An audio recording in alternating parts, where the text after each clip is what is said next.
Message de Jésus à Sœur Bègue du mardi 1er novembre 2022. Ma passion.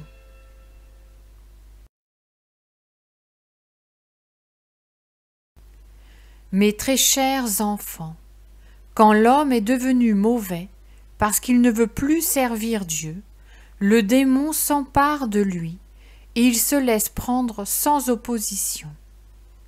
Quand le démon s'est emparé d'une âme, il s'en rend maître et elle devient son esclave. Que fait un esclave? Il obéit. Il a souvent peur de son maître, alors il se rend lui-même esclave, en plus de l'être déjà. Que fait un esclave? Il est au garde à vous. Il anticipe les ordres reçus. Il se rend utile pour éviter les coups et les mauvais traitements. C'est ainsi qu'agissent les hommes méchants, qui sont eux-mêmes comme des démons, pour ne pas déplaire à leur maître. Ils sont consentants envers leur propre possession, et lorsqu'ils agissent, le démon leur donne souvent de l'emprise sur leurs semblables.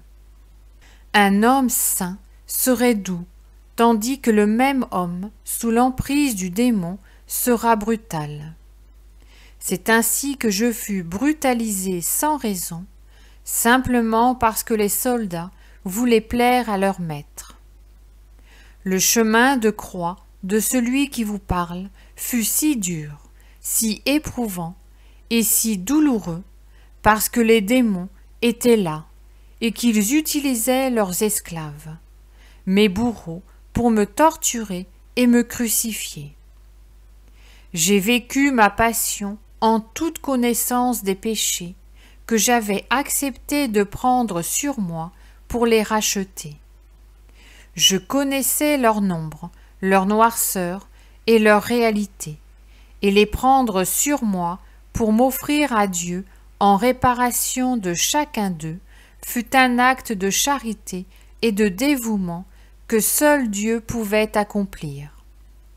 J'étais chargé des innombrables péchés qui méritaient 1000 morts, et ma passion en fut d'autant plus cruelle.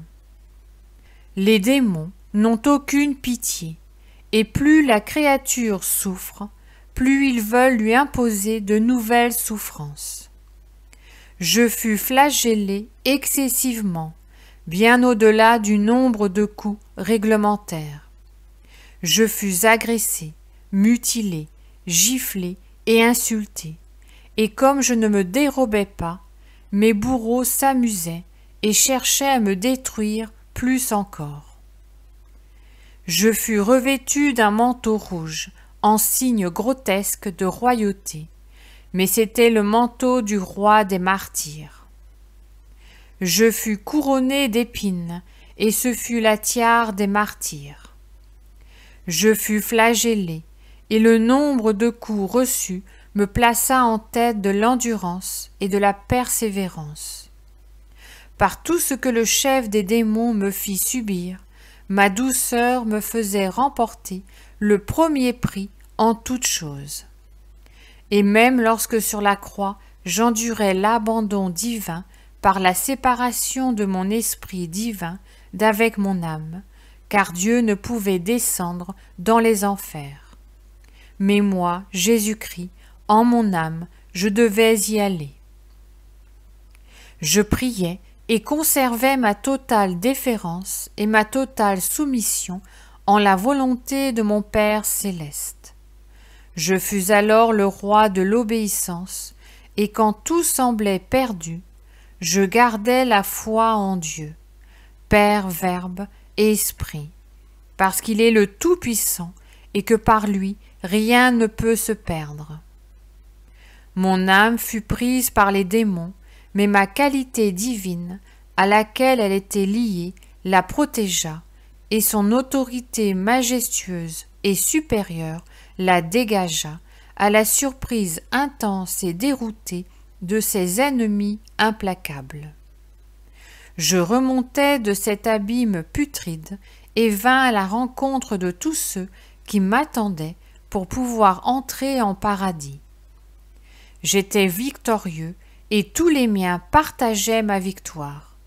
Elle était la leur comme elle était la mienne, et nous nous unîmes dans la joie et le bonheur d'une éternité sans fin.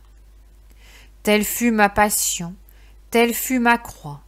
Je la portais tout entière, je ne m'accordais aucune amélioration, aucune pause, aucun adoucissement, car je voulais vous sauver tous, et je ne pouvais me permettre le plus petit adoucissement, qui aurait rejailli sur vous ou même sur un seul d'entre vous.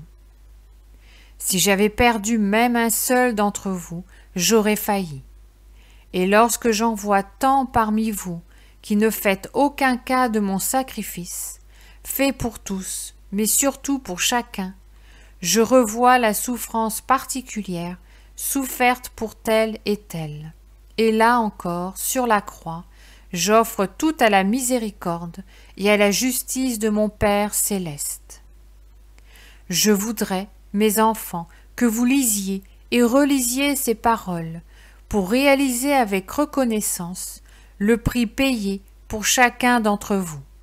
Dieu vous a créé, Dieu vous a sauvé, et Dieu vous veut avec lui dans sa demeure éternelle, pour jouir du bonheur parfait, de la joie parfaite, de l'amour total et immense de l'être aimé, et si infiniment aimable. Je vous aime et vous bénis, au nom du Père, du Fils et du Saint-Esprit, ainsi soit-il. Votre divin Maître.